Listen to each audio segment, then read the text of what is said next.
Hey, good evening, my friends. How are you?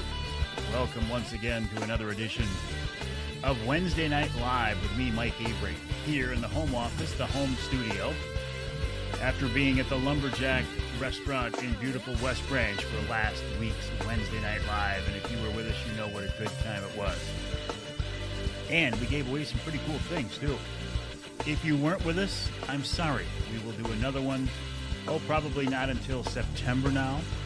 I will be doing additional Wednesday Night Lives out in the field, but probably not at the Lumberjack until the middle of September or so. Mad Jack's with us. Rabbit Homesteading is with us. Cliff is with us as always. Craig Plowman, my friend, how are you, buddy? Craig Plowman, fellow Angler Quest owner. Craig, is that boat in the water yet? I talked to Mr. Angler Quest today. My boat should be done by Memorial Weekend. Mike Critchfield, it was so nice to see you guys at the Lumberjack. It looked like you were having a good time. Appreciate you making the drive over, and just wonderful to see you both. We had a wonderful crowd. Just really good, solid people, and it was a lot of fun. Jim was there. In fact, Jim. You see this right here? Oh, where's the reflection? There. That's about as close as I get with no reflection. Jim Hoppy made these baits. He custom painted them, and we gave away 2 boxes of them. And actually, Dixie Dave won one of the boxes, and he gave them to me. So thank you, Jim. I'll be putting those things to work, that's for sure. Good evening, Jim. Nice to have you along with us. Craig's getting the boat this weekend. Sounds like a lot of fun. Bruce, Tom, it was a great time. Mike, it was even better because you guys were there. I found that those events, in large part, depend on the venue, my performance, and the people who are there with us. And we had a good group that day. Skinny water's slow. Well, stay the hell out of my skinny water, Randy. What do you expect? There's a quota. There is a quota that there's a quota in the number of fish you can catch out there in a season. And I am one of the 3 guys who decides that quota. There's me, there's Tony Wint, and I can't tell you who the third person is. It's kind of a secret. And so we set that quota. And there's a new thing now where you have to buy a pass to get into the skinny water. And Randy, I don't think you have a pass. So your catch is going to be down compared to some of the other people who have actually bought a pass. Jim says, every dinner I make it to. Excellent. I appreciate that. Dave, nice to see you. Patrick, always a pleasure. Paul, good evening. How are you? Corey, fishing down on Lake Erie. How is it, Corey? I bet you didn't fish yesterday, did you? Could you believe the wind we had yesterday? I mean, it was uncomfortable to be outside. Mother Nature decides just about everything. Dan, good evening. Corey says, yeah, somebody please shut off the winds. It wasn't too bad up here today, Corey. Evening, David. Good evening, Dean. How are you? My name is Mike Avery. This is Wednesday Night Live. Jeff did a charter for walleye Monday on Lake Erie. Great fishing, so much fun. First time jigging on the lake. Jigging on the lake, that's interesting. Jeff, did you send me, I think that was you that sent me some pictures about the fishing on Erie. It was you, Jeff. Okay. Jeff, I did get those, and I want to post those, but I can no longer post directly from Facebook to Facebook. I know it doesn't make any sense, but that's the way it is. So please, Jeff, would you send me an email with those pictures? Send them to Mike at MikeAveryOutdoors.com. That's Mike at MikeAveryOutdoors.com, and then I can post them. Okay. Jim said he made it out Sunday. Caught fish from 6 to 10 feet in sea buoying. Excellent. Hey, there's the other guy right there. Tony Wint. He is one of the 3 guys who sets the quota for the skinny water on Saginaw Bay. It's me, Tony, and an unnamed third angler. And that quota has been set. I can't tell you what the number is, but Randy, you did not buy a pass yet this summer, and so you're going to kind of be left out. It was you, Jeff. Please send me an email, mike@mikeaveryoutdoors.com, mike@mikeaveryoutdoors.com. Well, Corey, it doesn't look too horrible. That's a couple of nice fish right there, buddy. You're looking good, too, Corey. Jay Widerski, how are you? Sturgeon for Tomorrow. Jay, the president of Sturgeon for Tomorrow Black Lake chapter. They are on the river now doing the sturgeon guarding program. You heard Jay on the radio show last week. He said the fish are in the river. Jay, have fun. Tom wants to know how was the water depth going out of Seaboing? I want to know that too.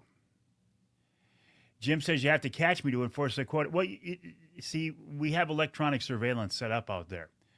We monitor the MC numbers, the registration numbers of boats, and then we have a computerized database where it's like the bridges in Bay City, right? If you go over them, they take a picture of you, then you get a bill for not being in there. Our system is similar to that, but there'll be good days and there'll be bad days. Corey says, "Thank you. You do look good, Corey. You're not as good as those two huge walleye you're holding there." Oh, Steve, yeah. How did the weekend in the Turkey Woods go? I was out there with my grandson, Trent. You know, my goal this season is not to shoot a bird myself. If I get a chance, I will. But the goal this season is to get a bird for my grandson, Trent. We hunted Saturday. It was absolutely miserable. It was cold. It was windy. Did not see a bird. Did not hear a bird. But even more interesting, didn't see any birds in the fields driving in or driving out. Did not see one turkey track or feather. I saw one turkey dropping in the middle of a food plot. And I know it's dry and they're not going to make a lot of tracks, but even near the water holes on the trails going in and out, did not see a track. Hunted Sunday at my buddy Scott's place, and it was a beautiful day Sunday. It was warm, sunny, no wind or light winds. You could hear everything. We had a bird gobble to the south of us. I couldn't call him in. He gobbled over there all morning long. He must have been with Henzo, and I couldn't get him away. So we had not seen a bird yet. We have not had an opportunity yet. The thing I find very interesting about this year is, in my part of the world, the number of birds seems to be down considerably. Now, I know there are pockets across the state where there are a ton of birds. But isn't it interesting, and I've talked to a lot of people, and it's not just here in Michigan, overall, the turkey population is down noticeably, and I can certainly see it around here. Now, we are not done for a while yet. We are not, we're going to hunt right on through the month of May, so we've got plenty of time. Hey, Ed, good morning, good evening, buddy. How are you? Jim says there's 3 feet in one spot in the Seaboing Channel. Heck, there's less water than that coming out of the marina I stay at the mouth of the Saginaw River. Eric, good evening. How are you? Kevin, it was so nice to see you and your crew. Whoop, there's Kevin. It was so nice to see you guys at Wednesday Night Live, and I look forward to seeing you at the end of July, if not before. Jerry, good evening. Interesting comment from Patrick Dean. He says, I hear Bob Ransom of Primal has shut down operations and might be looking for a buyer. Any truth to what I hear, or can you share? I can't share everything that I know, but I can confirm that Primal Outdoors is no more. The maker of the Wraith 270 see-through ground blind that I love so much, and the jaw and truss ladder systems for ladder stands that I love so much, they are no more.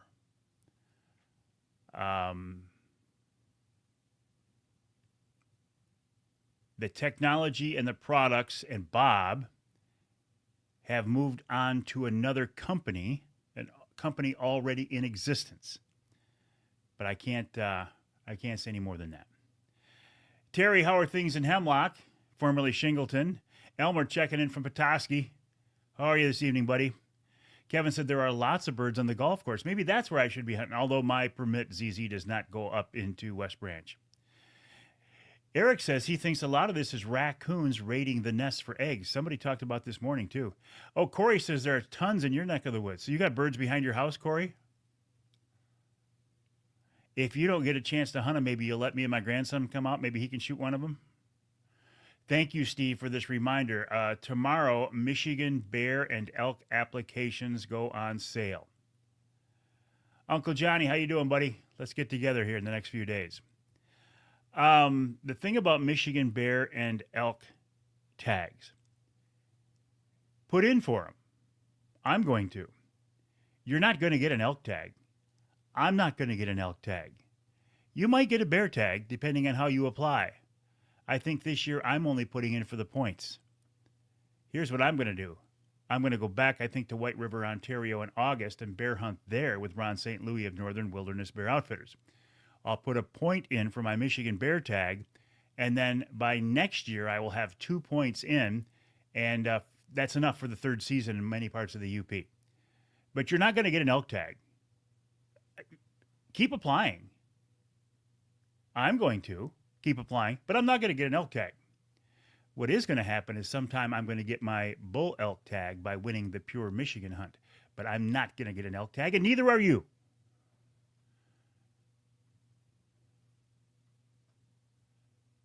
John says, tons of leftover permits, but I have to do some fixing at the place up north from the ice storm. How bad did you get hit? Thank you, Corey. I really do appreciate that. Thank you. I'm probably going to be in touch with you, Corey. When do you come home, Corey, from Erie? Hey, Ralph, good evening. How are you, buddy? You might have to get 2 2.25s on the new AQ so you can put in an au gray motor down. My friend and neighbor, Doug Cook, was down in somewhere on the Gulf, I think, on vacation last week, and he sent me a picture of a pontoon with twin 400-horse outboards. Can you imagine that? For the last several seasons, the Angler Quest that I have used on Saginaw Bay had a 300-horse outboard. That's a lot of power. This year, Brad and I are talking, I'm going to go from a 26-footer down to a 24-footer, which means there is no platform on the front of it. Therefore, no fishing chairs, which I never used anyway. And we're going to put a 2.25 on it, a 225 on it. The thinking is Brad wants to do some testing with that size boat to see what kind of performance we can get out of it. Because if he can make a boat that is a little less expensive and appeal to more people, that's obviously a win-win. I have ran the 24-footers before, and I don't think it's going to be a problem at all. In fact, I know it's not going to be a problem at all. Skeeter Beckman of Brenton USA Arms right here in Michigan. Coyote season closed for 2 months last year. Turkeys down this year makes you wonder. Interesting, Skeeter. Elmer, not sure what to say about the hot topic of license fee increases. I'll tell you this right now. I think it's time for a license fee increase. I think it's overdue. And coming up here in a minute, when I talk about who's on the radio show this week, I will talk more about the license fee increases and the possibility of finally getting my idea of unlimited trolling rods for Great Lakes anglers in place. Hey, Randy, it was so nice to see you last week at Wednesday Night Live. Going to go to Standish. Yes, he's out of retirement. He's cooking at the King's Dish in Standish, Thursday, Friday, Saturday. Dixie Dave was with us last week at Wednesday Night Live. Kevin says he's getting an elk tag. Monday, Corey, gotcha. Patrick says this is the year that he's going to get a bull tag, although he's been saying that for 20 years. I hope you do. I hope you do. Hey, Tim, good evening. It was nice to see you and Jen at Wednesday Night Live last year. Corey says, everybody cheer on boat number 76 for the MWT Saturday and Sunday. It will be easy for me to cheer on boat number 76 because 76 has a very special meaning in my life. Mark, wonderful to see you and your wife at Wednesday Night Live. He just got in from mushrooming. Still early, found a few, though. Good evening, Scott. There's Scott right there. Good evening, Scott. How are you? As I told you this morning, I'm going to make myself a note right here, Scott. I got to get you on the radio show.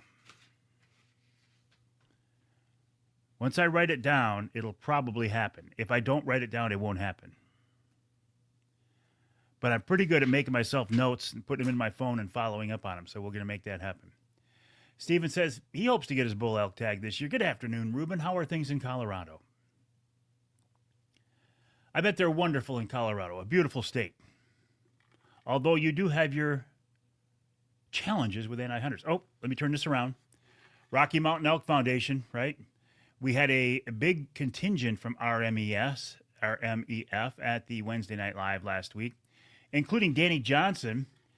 Dan brought some prizes to give away. It was wonderful. Also, when he heard that I was taking my grandson turkey hunting, he gave me a knife set to give to Trent, a beautiful knife set, including a bone saw, and I gave that to Trent, and he was very, very appreciative. Emil Rousseau, who is the manager of the Lumberjack facility, the hotel, and I think the restaurant. I think he's Gigi's boss. So he was our host last week at Wednesday Night Live. It was a wonderful event. Emil, thank you so very much. Appreciate all the sponsors sharing their goods as well. It was a wonderful, wonderful event. Dan, you're not the first guy to tell me this. Nobody's trapping coons anymore, so they take a lot of eggs. Evening, Jim. How are you, Cap? Right back at you. Yeah, somebody else mentioned a lot of coons this morning, too. Something has knocked down the number of turkeys. Now, I know there are still a lot of birds in our state, and I know there are pockets with a lot of birds. But I first started seeing this late winter, early spring, driving around the state, and it just was not seeing the number of birds that I used to. The number of turkeys is down. I'm confident we will find one for Trent. I'm not worried about that, but I would like to get a definitive answer from somebody on why the number of turkeys is down. Mike, good evening. Mike Critchfield telling you, Emil, he had a great time, wonderful meal. That was their first time at the Lumberjack, Emil, and he told me it won't be their last. John said, just down the road from you, having raccoons on his patio last night. Here's something else for you, John. This was last Saturday night or Sunday night. We were pulling into the subdivision here just after dark, and a great big old beautiful coyote ran in front of us. And this is right here in town. And it's not the first coyote I've seen around here. Gary, good evening. Scott says, I know what happened to turkeys. We don't have time to go into it, Scott. I know you have a very strong suspicion and a very plausible and believable explanation of what happened to turkeys. We don't have the numbers around here that we used to. You know, is it avian flu? Is it predators? Or is it Scott Hand's theory? Cliff says, I have hunt number 234, so this will be your first weekend out. Good luck to you, buddy. Have fun. Louis says, I agree. Low numbers on the turkeys. And good evening to you, Louis. Jim says, last year birds were really down in Barreton and Mecosta County. Captain Jim says, Emil and his crew are a class act at the Lumberjack. They are. Honestly. When Dave retired and closed down his restaurant, I thought, man, where are we going to do our Wednesday night lives? But we had already done a couple at the Lumberjack. Turns out the Lumberjack is I'm talking about the perfect place to have a Wednesday night live. The food is great. The facilities are great. The people are wonderful. It's centrally located. It is the perfect location to have a Wednesday night live. Yeah, that people aren't trapping. Good luck to you, Patrick. Scott says he wants to hear the theory. Scott Hand, if you want to throw your theory out here, I'm not going to bring it up because I just think it'll take too long to. Oh, look at that, Corey. Look at that. Thank you, Corey. Yeah, if you would let us come out there and let my grandson hunt. Now, Corey, I'm telling you, my grandson, he's not like 10 years old, right? He's a 23-year-old guy. But he's never killed a turkey before, so that's my goal. Luke, how are things over at the Outdoor Conquest? Nice bird. Congrats to you. Cliff says all the birds are in the suburbs. I believe that. Gary says he hasn't seen nearly the number of birds. John, coyotes, yes. I even saw a fox by Wheeler and Swede last fall. John, the overpass right over by the freeway 2 years ago, there were 2 active fox dens in that hill, in the side of that hill. I haven't seen them lately. James, good evening. Hey, Ken, how are you? Ken, you sent me a couple of pictures. I have not been able to see them. I have not been able to view them. Next trip north, I'm stopping by for some good food. Well, you are more than welcome. John Crave says, Emil, the food was awesome. Yeah, I'm looking at both of them, Corey. I'm looking at the fish picture and I'm looking at the turkey picture. Both of them look outstanding.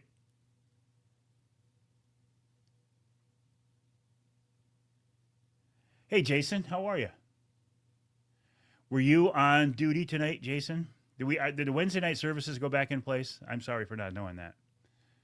I admit to being not as tuned in as I was when I had a previous position over there.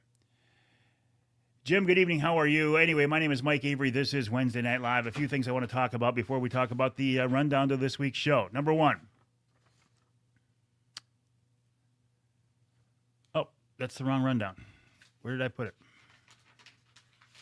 That's last week's rundown. Welcome to the month of May, starting tomorrow. Apply for your, started back today there with the family. Your good man, Jason, Scott Hand. Reach out to him directly. We could fill a 3-hour radio show with Scott's theory on what happened to the turkeys. So again, starting tomorrow, you can apply for your Michigan Bear and Elk Tech. Go ahead, but you're not going to get an elk permit. I talked about my turkey hunt. Can I give a shout out to my grandson, Carter?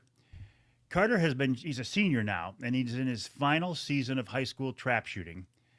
And every year he continues to get better. I mean, the kid started out shooting 16, 17 out of 25, sometimes 12 out of 25. He shot Sunday for a qualifying event. Keep in mind, you shoot 2 rounds of 25 birds. He shot a 23 and a 23. So he is really getting good. I'm very, very proud of him. So I'm very glad to hear about that. Haven't been able to turkey hunt or fish, working like a dog. I'm sorry to hear that. Get some time where you can get out. Listen, I understand. Believe me, I understand commitments. I understand work commitments. I understand family commitments. I get it. I get it completely. We got to do it. Jim, James, you got to do what you got to do. I get that. And so do you. So all you can do is make the most of the opportunities that you do have. Work comes first. Family comes first. It's just the way it is. So we take advantage of it while we can. Proud grandpa. I am a proud grandpa, John. I have 4 grandkids now, and they're each one of them unique and wonderful. Honestly, I am blessed. I'm a blessed grandpa.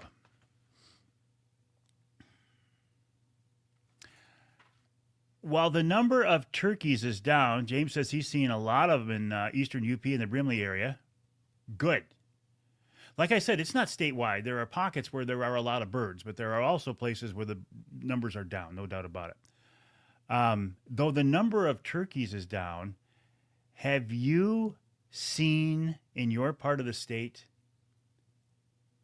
a lot of eagles? I mean, I've been seeing a lot of eagles lately. Where I live, my wife Denise and I were making a short drive the other day, and we saw 4 different active eagles' nests. All of them had birds sitting on them. Jim said he's retired. He still doesn't get enough time to fish. When my dad retired, he always said, I don't know how I had time to work. Eagles. I love seeing eagles. Jim saw 4 eagles today. There are so many eagles around now that my grandkids, when I point out an eagle, because it's still a big deal to me, everyone I see to me is still a big deal. They're like, yeah, okay, it's an eagle. My grandkids have seen so many eagles now, they don't make a distinction between a seagull and an eagle. It's all the same to them. Excellent, Scott. In the thumb, yes. I mean, it's wonderful to see the eagles. Next week on the radio show, the the sea lamprey program has been reinstated by the feds. So that's good news. If we didn't treat the rivers for lampreys, that would be a very big problem. That's been reinstated. We're going to talk about that next week with somebody from the, I don't know, not the feds, but somebody else. They're there if you look for them, aren't they, John? Yes. If you look for them, you'll see them. The Octagon Barn. I know where that is. Eric says he loves seeing eagles. We had a real treat the other day. I've got a pond here behind the house. And we were sitting there, and I thought it was an eagle flying in there, but it didn't look quite right. But, I mean, it was a big bird of prey, but it didn't. And it had a white head. But it's like it doesn't have a white tail. And as he's standing there, he stopped, and he's hovering in place. And he dove into the water to take a fish. It was an osprey. I have never seen an osprey before in my life, and the other day we had 2 of them feeding on the pond behind the house. Jeff says we saw lots of pelicans on Lake Erie. I didn't realize they had them. You know what? Saginaw Bay has pelicans too.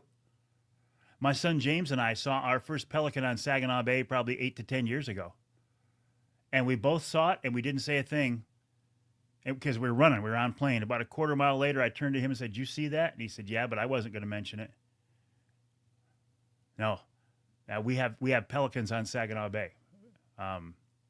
They came over from Wisconsin. They're not the pelicans that come up from Florida and the Keys. James says, "Yep, there are pelicans on the bay. Absolutely, there are."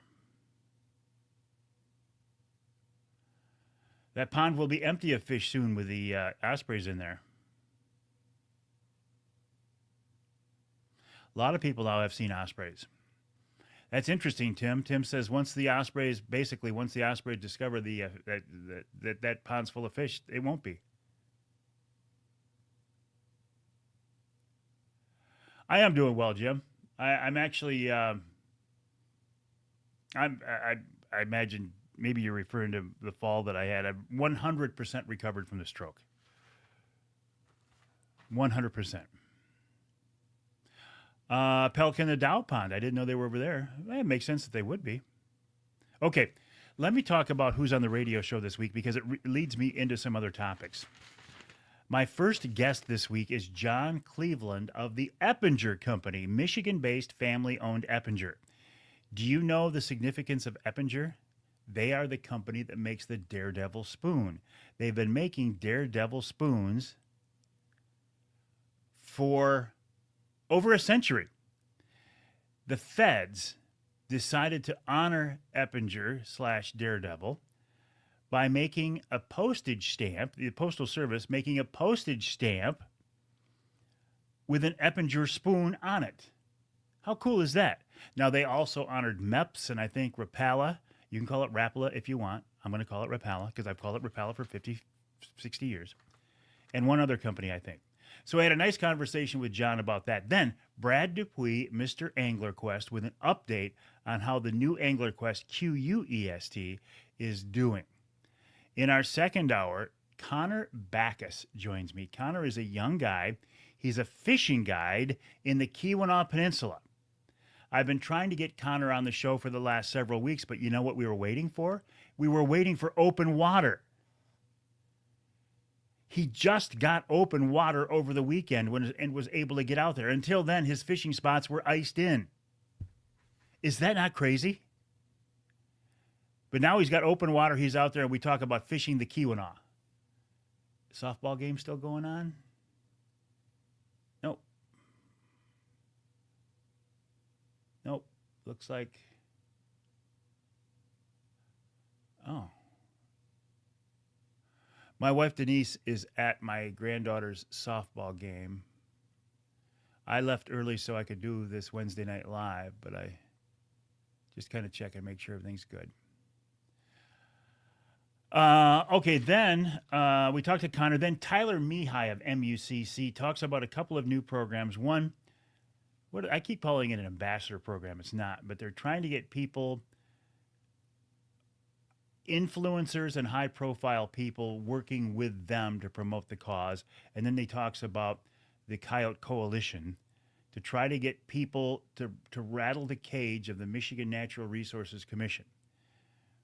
That group needs their cage rattled. They need their chain rattled. They need their something because they're just not doing the job. They are not standing up for us. They are not fighting for us. Let me shoot a quick text here. Indulge me. I know you don't mind because this is a pretty loose format. Just checking on something.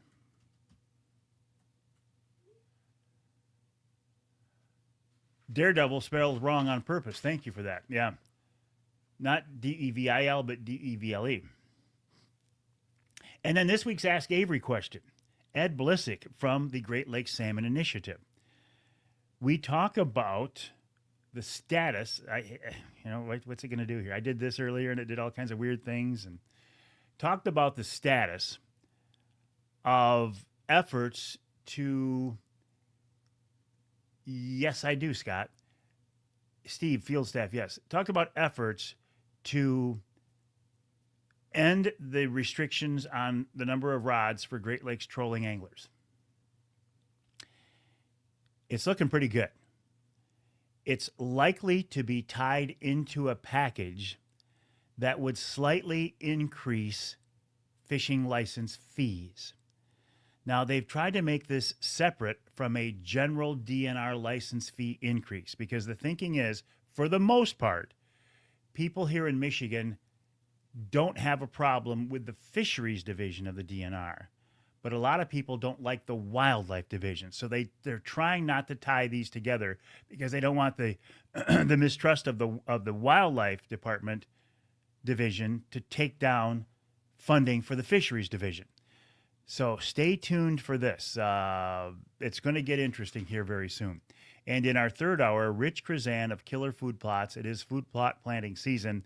And then we wrap it all up with Wild Game Chef Extraordinaire, Dixie Dave Miner. Let's go back to some questions here. Tim, too bad ospreys don't eat geese. Ain't that the truth?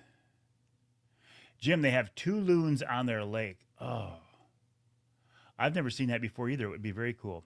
Daredevil, D-E-V-L-E, Daredevil, spelled wrong. And they are still, the dies are stamped in Minnesota, but then they're all sent to Dearborn to be painted. Family-owned company, field staff. Yes, indeed, Steve. It is a MUCC field staff. And so I had Tyler on today because I noticed the first post he made talking about the field staff had a picture of me holding a walleye. I said, so Tyler, does that mean I'm part of the field staff? He said, you're a charter member of the field staff. Scott, do you want to fish a day next week on the old AQ Angler Quest? I do, Scott. I do. The problem is the NRCs, they don't hear the cage rattling. That's why we got to make more noise. If they don't hear the cage rattling, maybe they'll hear the fires burning and the people chanting in the streets with pitchforks. And that is a figurative. That's not a literal statement. Otto, good evening, buddy. How are you? Yeah, I wish ospreys ate cormorants and geese. Good evening, Bernie. Hello, Jeff. Thank you all for joining me on this edition of, I almost said behind the mic. That was this morning. Please respond to my text. Just make a check here. I got about 6 different windows open here. Technology is wonderful. I'm a geek. I love to take advantage of it. Sometimes it'll throw you a curveball, but for the most part, it's good. Okay, my friends. It seems weird this week not to be giving something away. We're not giving away a Michigan brand ham. We're done with those for a while. Oh, congrats to Nick Grillo of Michigan brand. He shot a beautiful bird behind his house. I think it was Sunday morning he did. The story of his hunt, I think he posted the video on his YouTube channel, and I think he put an excerpt on his Instagram feed. But Nick, you know I love Nick. And he was with us at Wednesday Night Live last week, and his wife Lindsay. But he shot a beautiful bird. He's just a great guy. Jim says cormorants are thick out there now. Captain Jim says they used to patrol Dearborn, stop by in at Eppinger, several times. A great company. Jim, I knew you worked downstate, but I didn't realize it was the Dearborn area. Remind me, since you brought it up, were you a city guy or were you a county guy? I'm quite sure you told me at one point, but I don't remember.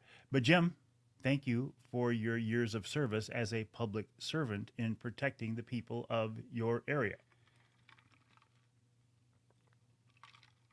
I have much respect. I've told you this before.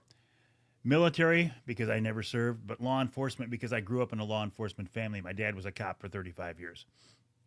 And I always said when I was younger, if I wasn't doing this, I would, city, if I wasn't doing this, I probably would have ended up as a cop.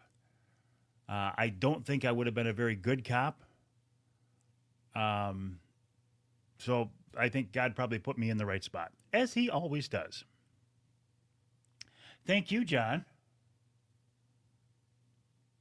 I appreciate that very much. Jim worked in the city. Jeff.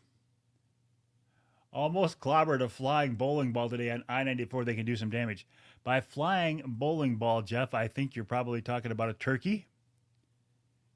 Yeah, turkeys do a lot of damage. I'll tell you something else you don't want to hit. You don't want to hit a... you don't want to hit a bear, because bears are low to the ground and your vehicle goes up over the top of them. They take out your undercarriage and your engine and they just do a lot of damage. The other thing you don't want to hit is a moose, because moose are tall, and when you hit them, they tip over and they come back through your windshield. And moose are primarily nocturnal. Since they're dark, they're hard to see. When I used to bear hunt in Quebec, I used to make that drive, and it was like a 13, 14-hour drive, so much of the drive was after dark. And it was an absolute gauntlet driving through the middle of the province of Quebec. I mean, you're in the middle of nowhere, come around a curve, and there's a moose standing in the road. And about every, 50 miles or whatever, you'd come across an accident where there was a tow truck, and hopefully not an ambulance, but a tow truck pulling the moose carcass off the road. You don't want to hit a moose. And we see them up in Ontario where we hunt too. Brad is wanting to fish next week too. Let's do it, Scott. Let's do it. Well, right back at you, Jim. Here's Connor Backus right here. I told you that Connor is my guest this week in hour number 2 of the show. You can see Connor, if you're watching on Facebook, you can see Connor right there. His website is ConnorBackasFishing.com, ConnorBackasFishing.com. Check this guy out. He's a young guy, hardcore, getting lots of attention for good reason. I mean, he fishes a part of our state that is absolutely beautiful, absolutely pristine, the Keweenaw Peninsula. And the ice just went out for him last weekend. So it's a good conversation with him. Connor, it was my pleasure. Same goes for elk. Yeah, you wouldn't want to hit an elk either. But the reason I think moose to me are more dangerous, number one, I believe a moose is bigger than an elk from what I've seen. And they're dark and you can't see them, and it's primarily at night. I'm sure elk move at night, but moose are something else. Mad Jack says, looked like you had a great turnout at Lumberjack. Maybe next time I'll be able to make it up. We did. We had a full house. We were sold out. It was a wonderful event. Mad Jack, we'll look forward to seeing you next time. Gene, good evening. How are you? Gene works at Apex Marine over in St. Louis. Apex, the parent company of formerly Angler Quest boats. Now, Brad Dupuis, Mr. Angler Quest, has gone out and started his own company. He is with me in the first hour of this week's show. Again, the rundown for this week, John Cleveland of Eppinger, Mr. Angler Quest, Brad Dupuis. Second hour, Connor Backus, Tyler Mihai of MUCC, Ed Blissick talking about the rod restriction issue that I have been pushing for a while now. And then in our third hour, it's Rich Grazan of Killer Food Plots talking about this is the time to put your spring food plots in. Rich is a great guy. Great guy. We had a great conversation with him. Starting tomorrow, you can apply for your bear and elk tags. It's probably time for you now, too. I've been talking about this as it's, well into the future, but it's getting closer here now. If you would like to join us for the second annual Mike Avery Outdoors charity golf outing to benefit MUCC's youth camp, probably want to start thinking about signing up, registering. Go to the website, mucc.org/golf, mucc.org/golf, and you can sign up. Based on our response last year, we will fill up. There's no doubt in my mind. It is at the beautiful West Branch Country Club in beautiful West Branch, Michigan, in beautiful Ogemaw County. It is Friday, July 25th. Friday, July 25th.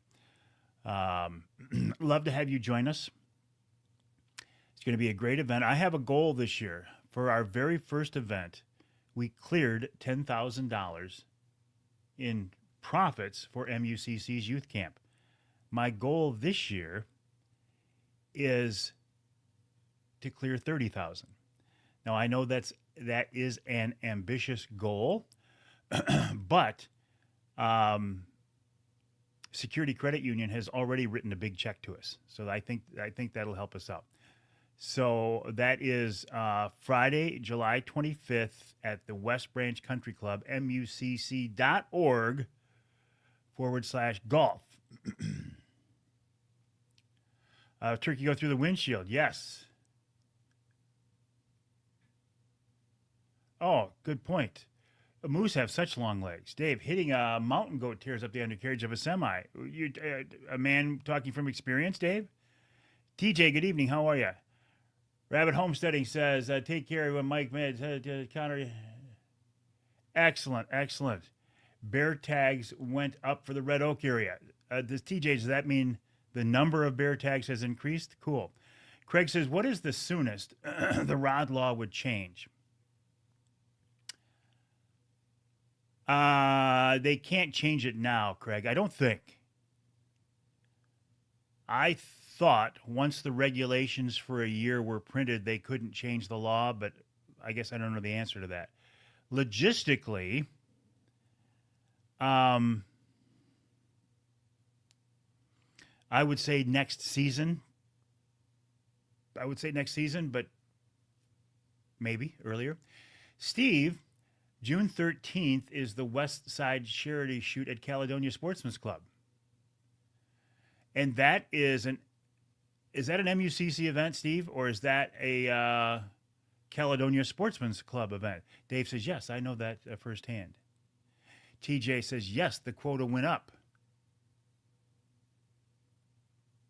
Good.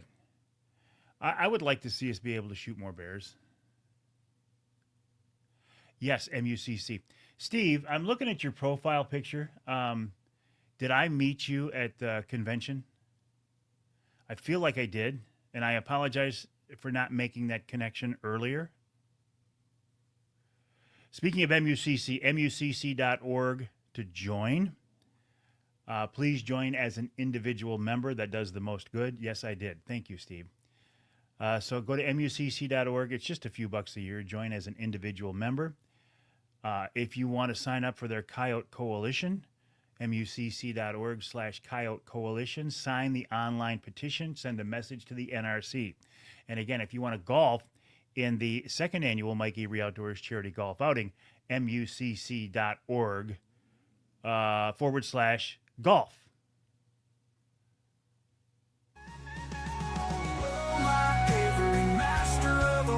Stories and laughter keep us beguiled. Every fish that you catch, every heart you embrace, brings us closer to nature's grace. You know what that means? It means it's time to wrap up this edition of Wednesday Night Live. Thank you, my friends, for joining me. My name is Mike Avery. The radio show is called Outdoor Magazine. My website is MikeAveryOutdoors.com. That's MikeAveryOutdoors.com. My email address is Mike@MikeAveryOutdoors.com. I would love to hear from you. That's the best way to get in touch with me.